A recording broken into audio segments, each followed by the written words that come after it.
Haleluya. Shalom Bapak Ibu yang dikasihi oleh Tuhan. Mari kita siapkan hati kita siapkan pikiran kita untuk memuji dan memuliakan nama Tuhan. Haleluya. Ini kami Tuhan, kami hendak bersyukur di hadapan-Mu Bapa atas kebaikan yang sudah Tuhan berikan buat kami. Haleluya.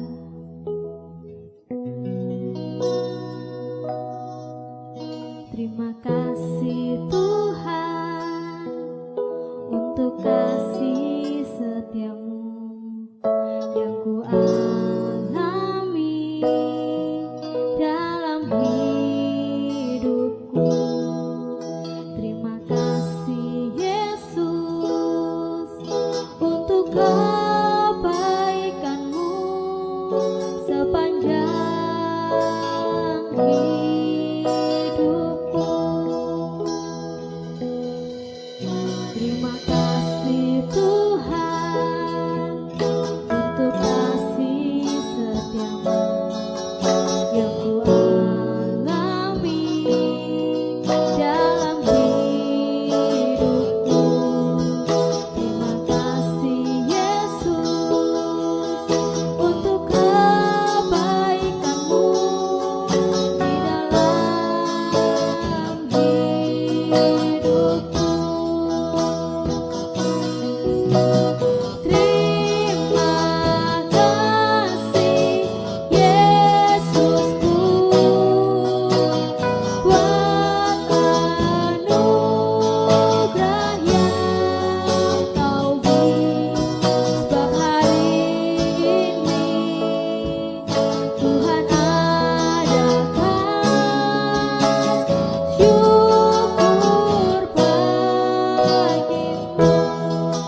syukur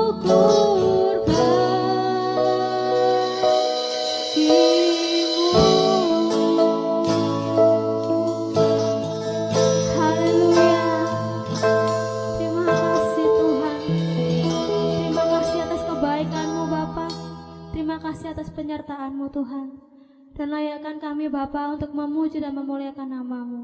Terima kasih Tuhan, terima kasih. Kami serahkan ibadah ini hanya di dalam nama Tuhan Yesus Kristus. Haleluya, amin. Haleluya. Mari kita memuji nama Tuhan dengan penuh sukacita oleh karena kebaikannya dalam hidup kita. Haleluya. Syukur hanya bagi nama-Mu Tuhan.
Kemuliaan hanya bagi nama Tuhan.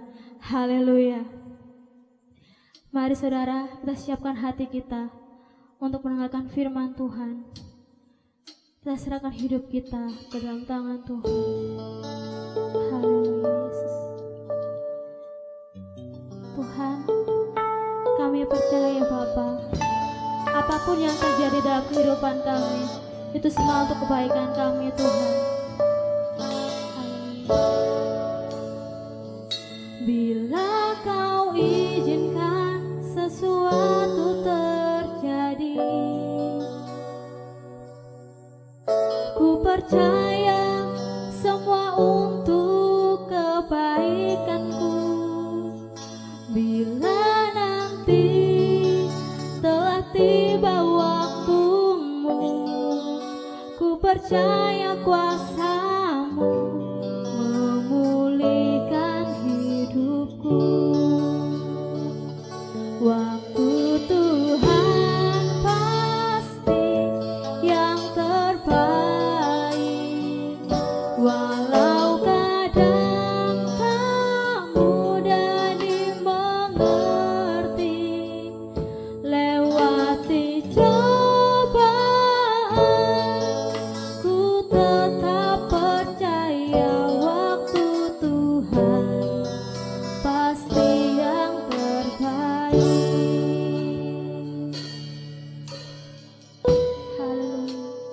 ini kami Tuhan. Kami serahkan hidup kami kepada-Mu ya Bapa. Haleluya. Bila Kau izinkan sesuatu terjadi, ku percaya semua untuk kebaikanku. Bila nanti telah tiba waktumu, ku percaya kuasa-Mu memulihkan hidupku. Waktu Tuhan pasti yang terbaik. Walau kadang tak mudah dimengerti, lewati cobaan, ku tetap percaya waktu Tuhan pasti yang terbaik. Waktu Tuhan pasti yang terbaik. Walau kadang tak mudah dimengerti, lewati cobaan, ku tetap percaya waktu Tuhan pasti yang terbaik. Katakan kalian sungguh-sungguh, waktu Tuhan pasti yang terbaik. Walau kadang tak mudah dimengerti, lewati cobaan, ku tetap percaya waktu Tuhan pasti yang terbaik. Lewati cobaan, ku tetap percaya waktu Tuhan pasti yang terbaik. Lewati cobaan, ku tetap percaya waktu Tuhan pasti yang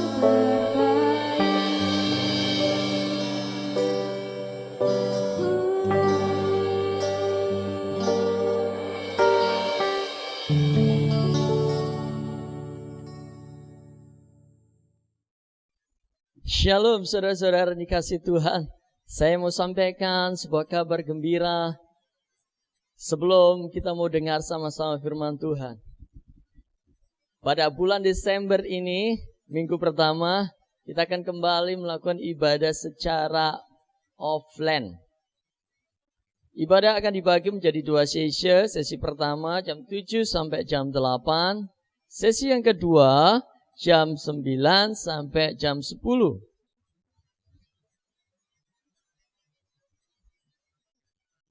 Mari antusias sambut kabar ini dengan mempersiapkan diri, dengan tetap memperhatikan protokol kesehatan. Wajib untuk pakai masker. Bila perlu bisa menggunakan face shield untuk menjaga diri. Tetap bersih supaya Tuhan dipermuliakan. Haleluya. Sebelum kita dengarkan firman Tuhan, saya mau ajak kita untuk menyatakan pernyataan iman kita di hadapan Tuhan yang bertata atas kita, atas setiap pujian umatnya. Saya percaya setiap kita ketika kita menaikkan pujian sungguh-sungguh, Ia sudah bertata atas hidup kita. Dan saatnya buat kita untuk mendengar baik-baik firman Tuhan. Sudah siap dengar firman Tuhan? Mari sama-sama nyatakan iman kita. Di dalam nama Tuhan Yesus, saya percaya firman-Mu adalah kekuatan-Mu. Ketika kami berjalan dalam firman-Mu, kami berjalan dalam kekuatan-Mu. Firman-Mu mengubahkan hidup kami, sehingga hidup kami tidak sama lagi. Di dalam nama Tuhan Yesus Kristus, kami terima firman-Mu dengan segenap hati kami. Haleluya. Amin. Saudara-saudara yang dikasihi Tuhan, Pagi hari ini kita akan berbicara tentang bangkit dari kegagalan. Saya percaya setiap kita pernah mengalami yang namanya suatu kegagalan. Baik dalam pelayanan, baik dalam berkeluarga, baik dalam mengatur keuangan, baik dalam bersosialisasi, berkawan, bahkan berbisnis, bekerja. Kita pasti pernah mengalami sebuah kegagalan. Sebuah kegagalan bukanlah akhir dari apa yang ingin kita raih dan kita capai. Kegagalan bukanlah sesuatu yang perlu ditakuti karena semua orang pernah mengalaminya. Tapi yang terpenting dari semua kegagalan yang kita alami adalah sejauh mana kita bisa bangkit dari kegagalan itu. Alkitab mencatat ada banyak tokoh-tokoh yang juga pernah mengalami kegagalan. Coba perhatikan Musa. Musa gagal untuk bisa menikmati tanah perjanjian karena ia marah dengan bangsa Israel. Kita juga lihat Petrus. Petrus pernah menyangkal Tuhan 3 kali. Tapi itu juga tidak membuat Petrus jatuh dan terlena. Petrus bangkit dan Alkitab mencatat bahwa Petrus menjadi pribadi yang berbeda, yang berubah, yang luar biasa, di mana kuasa Tuhan turun atasnya. Kita juga pernah lihat atau dengar cerita tentang Abraham yang gagal. Waktu ia berdusta kepada raja, di mana ia harus mengungsi tempat itu, berkelana di sebuah kerajaan. Ia berkata bahwa istrinya adalah saudaranya. Memang benar. Istrinya Sarah adalah saudaranya. Tetapi itu bukan sesuatu yang benar yang Tuhan inginkan. Gagal itu urusan nanti. Urusan belakang. Tapi sekarang untuk masa depan kita tidak boleh terlena dengan kegagalan. Gagal bukan berarti habis dan tidak bisa bangkit sama sekali. Saatnya buat kita untuk bangkit dari kegagalan. Saya mau mengajak kita untuk membaca sebuah kisah di kitab Lukas pasal yang ke-5. Lukas pasal yang ke-5, ayat yang pertama sampai yang ke-11. Mari saya mengajak kita sekalipun ibadah online untuk tetap membaca firman Tuhan, untuk kita bisa mengerti bersama-sama seperti kita sedang beribadah secara offline di gereja. Mari kita baca sama-sama Lukas pasal yang ke-5 ayat yang pertama sampai 11. Demikian firman Tuhan. Penjala ikan menjadi penjala manusia. Pada suatu kali Yesus berdiri di pantai Danau Genesaret. Sedang orang banyak mengerumuni dia hendak mendengarkan firman Allah. Ia melihat 2 perahu di tepi pantai. Nelayan-nelayannya telah turun dan sedang membasuh jalannya. Ia naik ke dalam salah satu perahu itu, yaitu perahu Simon, dan menyuruh dia supaya menolakkan perahunya sedikit jauh dari pantai. Lalu ia duduk dan mengajar orang banyak dari atas perahu. Setelah selesai berbicara, ia berkata kepada Simon, "Bertolaklah ke tempat yang dalam dan tebarkanlah jalamu untuk menangkap ikan." Simon menjawab, "Guru, telah sepanjang malam kami bekerja keras dan kami tidak menangkap apa-apa. Tetapi karena engkau menyuruhnya, aku akan menebarkan jala juga." Dan setelah mereka melakukannya, mereka menangkap sejumlah besar ikan, sehingga jala mereka mulai koyak. Lalu mereka memberi isyarat kepada teman-temannya di perahu yang lain supaya mereka datang membantunya. Dan mereka itu datang. Lalu mereka bersama-sama mengisi kedua perahu itu dengan ikan hingga hampir tenggelam. Ketika Simon Petrus melihat hal itu, ia pun tersungkur di depan Yesus dan berkata, "Tuhan, Pergilah daripadaku, karena aku ini seorang pendosa. Sebab ia dan semua orang yang bersama-sama dengan ia takjub oleh karena banyaknya ikan yang mereka tangkap. Demikian juga Yakobus dan Yohanes, anak-anak Zebedeus, yang menjadi teman Simon. Kata Yesus kepada Simon, jangan takut, mulai dari sekarang engkau akan menjala manusia. Dan sesudah mereka menghela perahu-perahunya ke darat, mereka pun meninggalkan segala sesuatu lalu mengikut Yesus. Amin. Dari cerita ini kita dapati bahwa Petrus, seorang yang memiliki pengalaman dengan menjala ikan, juga pernah mengalami sebuah kegagalan ketika ia sama sekali tidak mendapatkan ikan. Bagaimana kekecewaan seorang yang ahli, seorang yang biasa mendapatkan banyak ikan, pada malam itu ia tidak mendapatkan apa-apa. Ini yang pernah dan sering kali kita alami ketika kita gagal. Kita akan merasa kecewa. Kita akan merasa, aduh kenapa gak berhasil. Tetapi itu tidak penting. Yang terpenting adalah bagaimana kita bisa bangkit dari kegagalan itu. Bagaimana kita tidak putus asa untuk terus berupaya sampai keberhasilan itu kita raih. Karena sebuah keberhasilan seringkali kita peroleh ketika kita sudah melewati kegagalan demi kegagalan. Kita lihat Thomas Alva Edison. Ketika ia mengalami kegagalan yang satu, ia tidak berhenti begitu saja, tapi ia terus mencoba, meneliti sampai ribuan kali, sampai ia mendapatkan apa yang diinginkannya. Dan hari ini kita menikmati namanya bolam lampu dari ciptaannya. Coba bayangkan ketika ia gagal, dan ia berhenti untuk mencoba, mungkin kita sampai hari ini tidak menikmati namanya penerangan lampu. Mungkin di kanan kiri atau kita dapati orang-orang yang kita kenal yang sudah sukses. Coba tanya kepada mereka, apakah mereka pernah gagal? Saya berani jamin bahwa mereka pernah mengalami sebuah kegagalan, sekalipun itu hanya sekali. Yang terpenting bukan fokus pada kegagalan yang kita alami, tetapi bagaimana kita bisa bangkit dari kegagalan itu sampai kita menikmati keberhasilan. Waktu Petrus bangkit dan tidak menyerah, ia dapatkan sejumlah ikan yang besar. Alkitab mencatat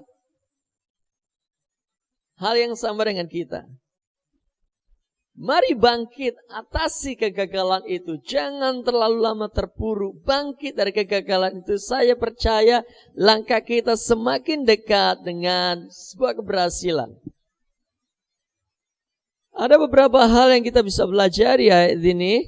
Yang pertama, datang kepada Tuhan, datang kepada Yesus.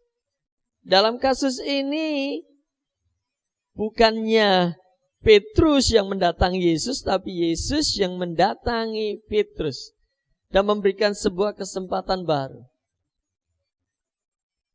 Mungkin Yesus sedang melihat keterpurukan keadaan Petrus, kekecewaan Petrus, sehingga Yesus harus datang dan memberikan dia semangat untuk terus berjuang dan berusaha.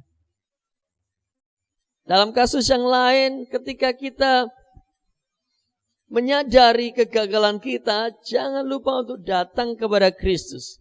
Jangan biarkan kegagalan itu semakin dalam, sehingga kita menunggu waktu untuk Yesus menghampiri kita dan menyentuh, mengubahkan hidup kita. Tapi pastikan untuk kita segera datang kepada Yesus. Karena Alkitab mencatat di Mazmur pasal yang ke-127 ayat yang pertama. Mazmur pasal 127 ayat pertama berkata begini. Jikalau bukan Tuhan yang membangun rumah, sia-sialah usaha orang yang membangunnya. Jikalau bukan Tuhan yang mengawal kota, sia-sialah pengawal yang berjaga-jaga. Haleluya. Sadari bahwa segala sesuatu harus dimulai dengan Kristus. Harus diawali dengan Tuhan.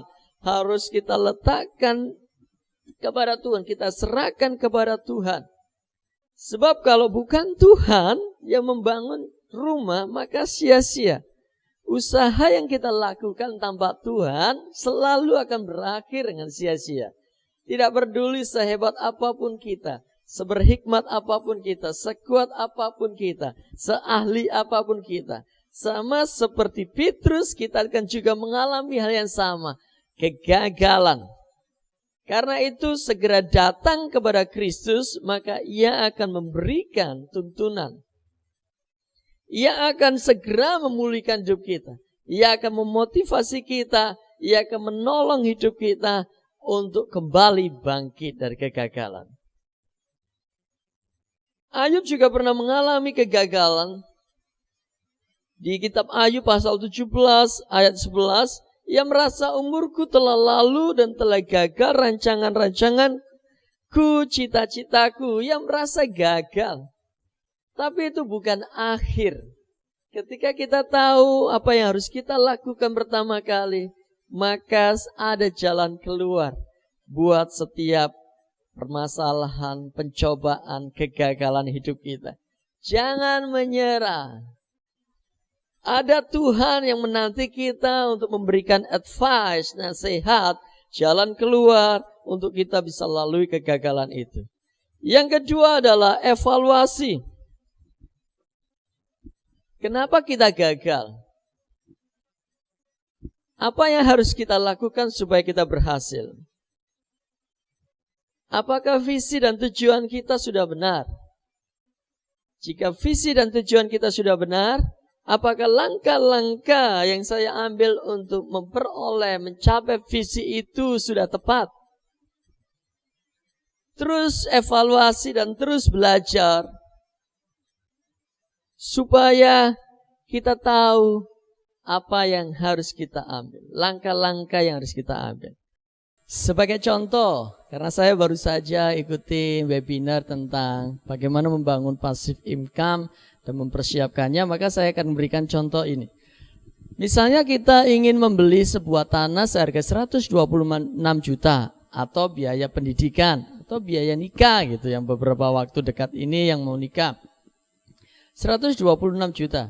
Kira-kira berapa lama kita bisa menyisihkan dana kita untuk bisa mencapai dana yang kita inginkan? Misalnya saja kalau kita bisa menyisihkan 350.000 per bulan tiap bulan, maka kita bisa hitung selama 1 tahun itu ada 4.200.000 selama 1 tahun.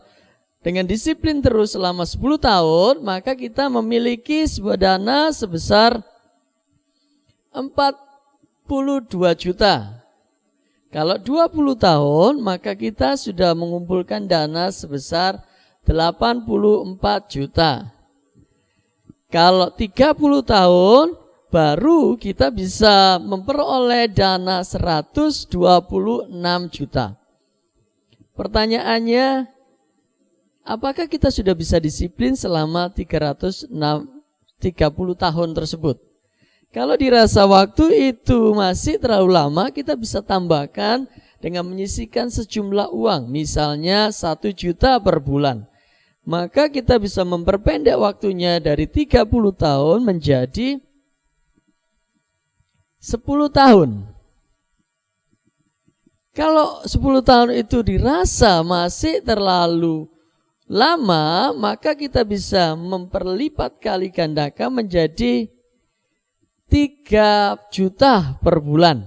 Dengan menyisihkan 3 juta per bulan, 3 tahun saja kita bisa memiliki sejumlah uang sebesar 126 juta rupiah.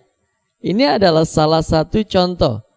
Dengan mengevaluasi kita akan tahu langkah yang tepat yang harus kita ambil.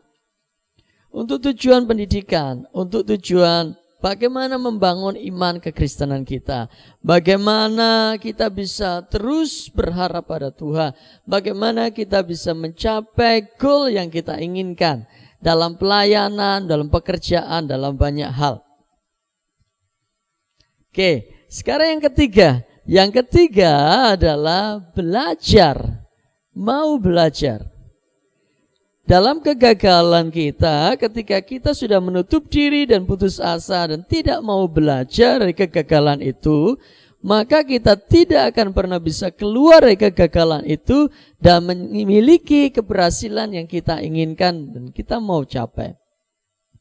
Dengan belajar kita akan tahu dari kegagalan kita, dari keberhasilan kita di masa lalu, ataupun dari kegagalan orang lain, ataupun juga dari keberhasilan orang lain. Kita bisa belajar dari mereka apa yang membuat mereka gagal, apa yang mereka lakukan untuk bisa berhasil. Kita bisa menemukan blueprint atau catatan kaki, langkah-langkah yang mereka buat, dan kita tinggal mengikutinya. Setiap keberhasilan mereka kita ikuti. Dengan belajar, maka kita bisa mengetahui banyak hal. Kita boleh tahu mana yang harus kita lakukan dan mana yang tidak harus kita lakukan. Misalnya kalau selama ini kita bekerja keras, bagaimana dengan orang lain untuk mencapai sesuatu? Kalau mereka bisa bekerja dengan cerdas, dengan langkah-langkah yang kita bisa lakukan, why not? Kenapa tidak? Yang penting adalah jangan terpuruk dengan kegagalan. Mari bangkit, mari bangkit. Dengan terus belajar, dan terus belajar. Hal yang keempat adalah action, bertindak. Ketika kita sudah datang pada Tuhan, tersungkur di hadapan Tuhan, berserah di hadapan Tuhan, kita menyerahkan, kita mereka-rekakan, merencanakan apa yang kita rancangkan di hadapan Tuhan. Dengan mengevaluasi diri kita, apakah sudah tepat tujuan yang kita capai, langkah-langkah yang kita sudah tepat atau belum. Apakah kita sudah belajar tentang kegagalan, keberhasilan orang lain. Yang keempat adalah yuk bertindak. Dengan mengetahui setiap langkah-langkah yang orang lain kerjakan untuk mencapai keberhasilan, kita tinggal mengikutinya. Maka tingkat keberhasilan kita akan jauh lebih tinggi dari sebelumnya. Perhatikan ayat yang kelima dari Lukas pasal 5. Simon menjawab, Guru, telah sepanjang malam kami bekerja keras dan kami tidak menangkap apa-apa. Tetapi karena engkau menyuruhnya, aku akan menebarkan jala juga. Dan setelah mereka melakukannya, mereka menangkap sejumlah besar ikan, sehingga jala mereka mulai koyak. Mengetahui sesuatu itu baik. Tetapi manakala kita hanya sekedar tahu dan tidak bergerak, bertindak, maka hasilnya juga sama saja kosong. Simon tahu, Simon menyadari, kalau mencari ikan itu lebih tepatnya di malam hari, di dini hari begitu ya. Tapi manakala ia mendapati kegagalan dan ada seseorang yang datang kepadanya memberikan saran untuk kembali mencari dan menebarkan jalannya, Petrus tidak menutup diri, tapi ia melakukannya. Apalagi yang nyuruh adalah Tuhan, Raja di atas segala raja, yang tahu, yang berkuasa atas alam, atas keadaan. Ia nurut saja dan taat, melakukan seperti yang Tuhan katakan, maka hasilnya adalah keberhasilan. Kita hanya perlu melakukan apa yang seperti Tuhan lakukan. Kita hanya perlu melakukan apa yang Tuhan suruh, yang ajarkan. Baik itu lewat firman Tuhan maupun lewat setiap contoh-contoh yang Tuhan suruh kita belajar. keadaan-keadaan sekitar maupun orang-orang lain yang sudah berhasil.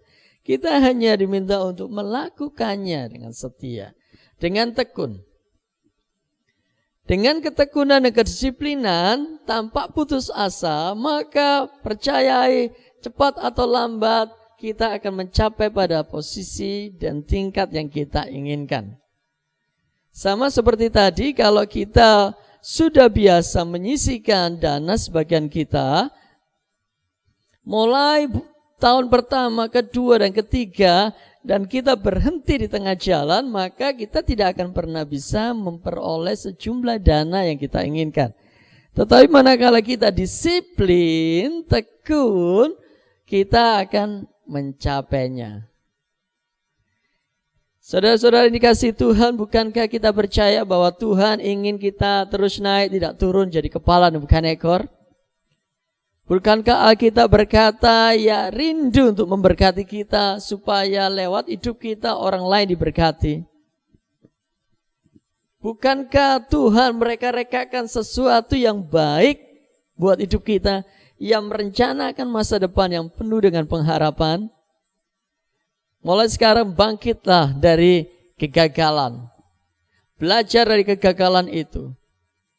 Maka langkah-langkah kita akan menuju kepada arah yang tepat, yaitu keberhasilan yang Tuhan janjikan atas hidup kita. Dan kita bisa menjadi alatnya Tuhan untuk hormat kemuliaan Tuhan. Selalu berkat yang Tuhan berikan buat setiap kita, tujuannya bukan sekedar untuk hidup kita, tapi supaya nama Tuhan dipermuliakan. Ayat yang ke-10 demikian berkata, demikian juga Yakobus dan Yohanes anak-anak Zebedeus yang menjadi teman Simon. Kata Yesus kepada Simon, jangan takut, mulai sekarang engkau akan menjala manusia. Dan sesudah mereka menghela perahu-perahunya ke darat, mereka pun meninggalkan segala sesuatu lalu mengikut Yesus. Tujuannya bukan kita terbuai dengan kekayaan itu, tetapi untuk hormat kemuliaannya. Kita diberkati supaya kita semakin dekat dengan Tuhan, semakin menjadi alatnya Tuhan. Kita diberkati supaya kita tahu tentang Tuhan, kita merasakan kasih-Nya dengan Tuhan. Percayai, Tuhan masih terus bekerja atas hidup kita. Ya terus merenda segala yang baik atas hidup kita. Sampai hari ini kita hanya terus berpegang teguh pada firman-Nya. Datang kepada Tuhan, selalu evaluasi, selalu belajar, dan terus melangkah dengan disiplin, dengan tekun dalam ketaatan. Maka janjinya akan digenapi atas hidup kita. Tuhan Yesus memberkati. Mari kita berdoa. Kami mengucap syukur, terima kasih buat hari ini ya Tuhan. Kami berdoa ya Roh Kudus, ajar kami untuk mengerti lebih dalam firman-Mu. Secara pribadi ajar kami untuk kami hidup dalam setiap firman-Mu.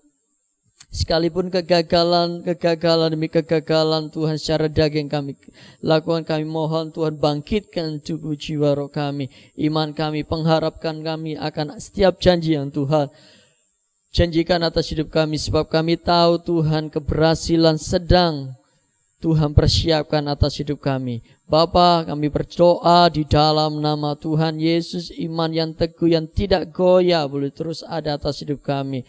Hidup yang selalu berpaut kepada Tuhan boleh terus ada atas kami. Terima kasih ya Bapa di surga, terima kasih. Kiranya berkat damai sejahtera yang turun dari Allah Bapa turun memelihara hidup kita. Hikmat yang melampaui segala akal, sukacita yang melebihi sukacita dunia boleh turun atas setiap kita, atas rumah tangga kita. Di dalam nama Tuhan Yesus Kristus. Haleluya. Amin. Tuhan Yesus memberkati. Selamat menikmati kesuksesan dari Tuhan.